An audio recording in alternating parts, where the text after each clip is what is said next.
Hey guys, what's up? EvilHammer6 here, and this is going to be a quick review of the Plague's End quest that finally did finish up the Elf series quest, the Elf series quests, and it was a Grandmaster quest, and it was really good in my opinion. There was a few plot holes, and there wasn't as much lore for specific things, but overall it was really good. They said it was going to be like 2.5 hours, 2 to 2.5 hours to do, and I pretty much slowly went through it. I didn't use a quest guide because I just wanted to experience this time, because it was one of my favorite quest series, so I really wanted to see how it was ending up, and it was really good.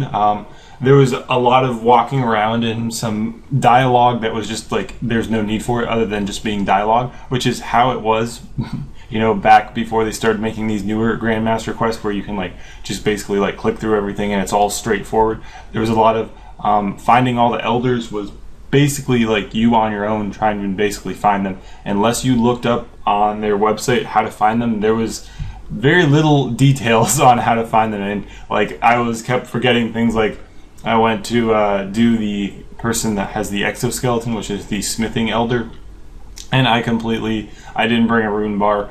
It did tell you at the beginning that you needed one, so I had to teleport all the way back here. I think I went through like 3 or 4 crystals, teleport crystals, which is like 12 teleports to get here. It was a pain in the ass, but it was really enjoyable overall. And the boss fight at the end was, in my opinion, it was amazing. I went and did that light puzzle at the end, and I figured we'd do the boss after the light puzzle.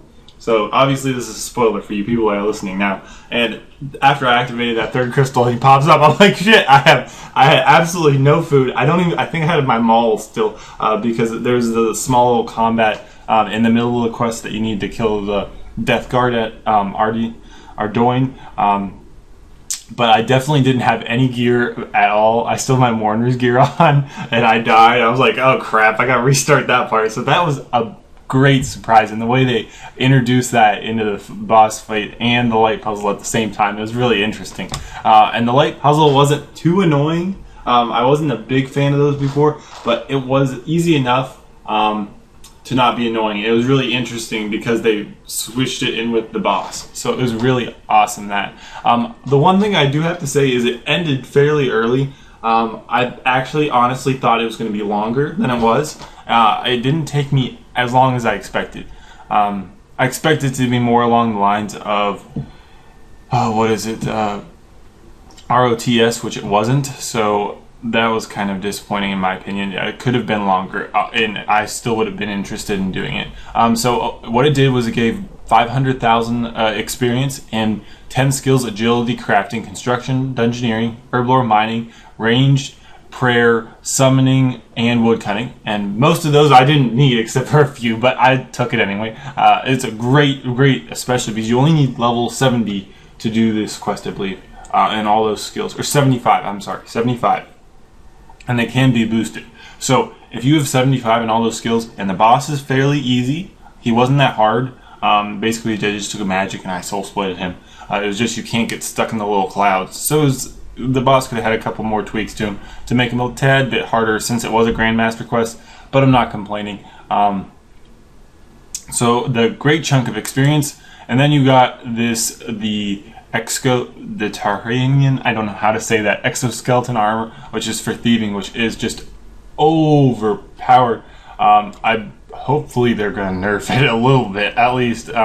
I'll explain that in a second. And then of the elves title, and then access to Perfidies, which isn't out yet. So they could have honestly waited a little bit longer and tweaked a couple things on the quest before they released it. But this armor, basically what it'll do is it has a 25% chance to avoid being stunned and damaged when pickpocketing, and then another 25% chance to be bitten by the looting urns and pyramid plunder, which is crazy amazing. So as you see here, you check it, and it actually does tell you what to do. So I don't know if that means if you're wearing all of it, it adds up or not, but as you see, a 5% bonus when pickpocketing, and every piece reduces your weight by 2%. So it's really helpful in general. Even if you're doing agility, I feel like it'd be fairly decent if you don't have the what is that armor called? I don't even remember. The level 85 armor, the I don't know, but this is a little bit easier to get. You don't have to raise your levels as high.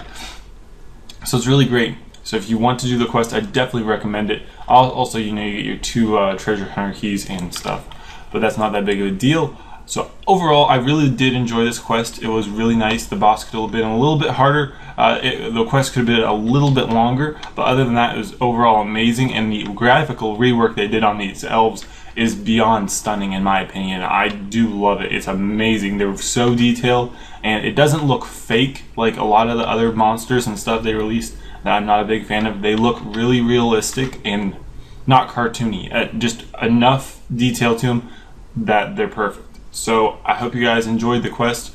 I'll see you guys later. Bye.